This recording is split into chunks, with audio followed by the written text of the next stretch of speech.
No vasto universo, a Terra já foi uma partícula de poeira orbitando o Sol. Há 4,5 bilhões de anos, nenhum ser vivo podia sobreviver na Terra. Asteroides frequentemente colidiam com a superfície da Terra, tornando-a quente.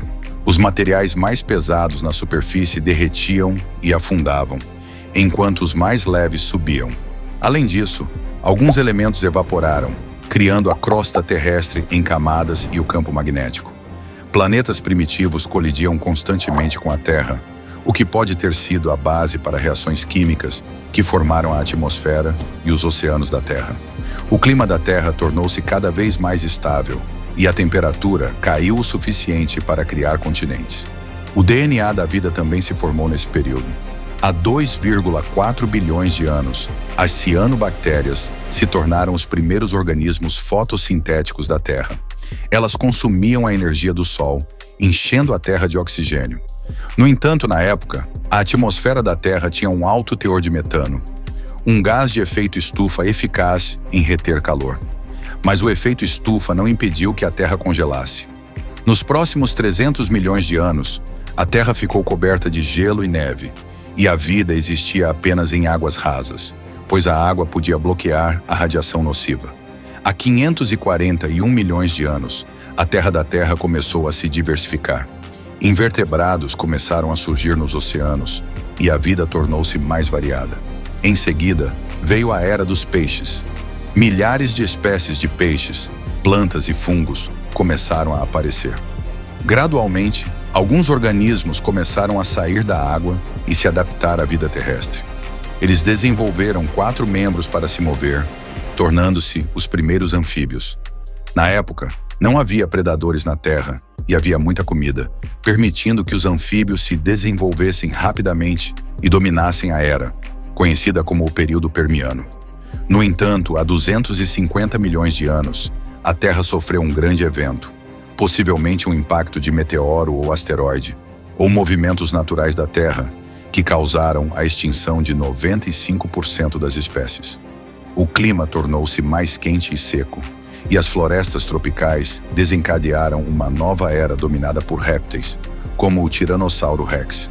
Mas milhões de anos depois, um asteroide de cerca de 10 quilômetros de largura colidiu com a Terra perto da península de Yucatán, lançando grandes quantidades de partículas e vapor no ar, bloqueando a luz solar.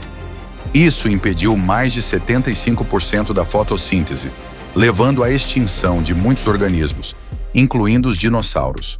Alguns acreditam que, se os dinossauros não tivessem sido extintos, talvez hoje eles dominassem a Terra em vez dos humanos. Após a extinção dos dinossauros, os mamíferos começaram a se desenvolver rapidamente.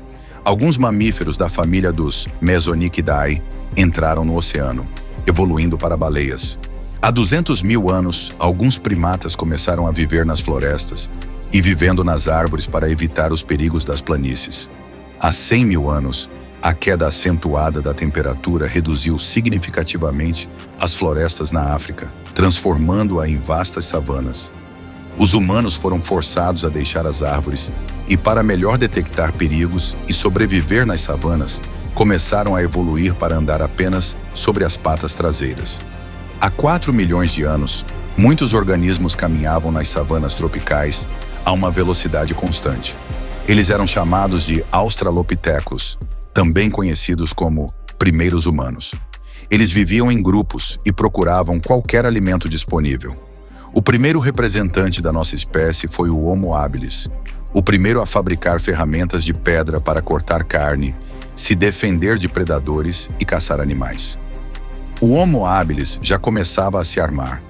As savanas aumentaram suas habilidades de sobrevivência. O mundo estava cheio de perigos, e o Homo habilis não tinha força nem agressividade, mas sua intuição aguçada permitiu que superassem esses perigos. Há cerca de 1,5 milhões de anos, surgiu uma nova espécie, o Homo erectus. Eles eram a fonte de medo para os animais da savana africana. 1 milhão de anos depois, o Homo erectus aprendeu a usar o fogo. Alguns Homo erectus migraram para a Europa, evoluindo para o Homo heidelbergensis. O Homo heidelbergensis é considerado o primeiro verdadeiro humano pré-histórico, com um cérebro quase do mesmo tamanho que o nosso. capaz de fabricar e construir abrigos. Após um tempo, alguns Homo heidelbergensis voltaram para a África. O clima extremamente seco da África tornou a sobrevivência difícil para o Homo heidelbergensis. Após a seleção natural, restaram apenas os humanos mais inteligentes. Embora em número reduzido, sua capacidade de adaptação era extremamente alta. Através do desenvolvimento contínuo e da exploração, eles evoluíram para os humanos modernos. A pesquisa sobre a evolução humana continua, e nosso processo evolutivo também está em andamento. Ninguém sabe como os humanos se desenvolverão no futuro. Este é o fim do vídeo. Obrigado por assistir. Esse é o canal O Outro Lado do Mundo. E nos vemos no próximo episódio.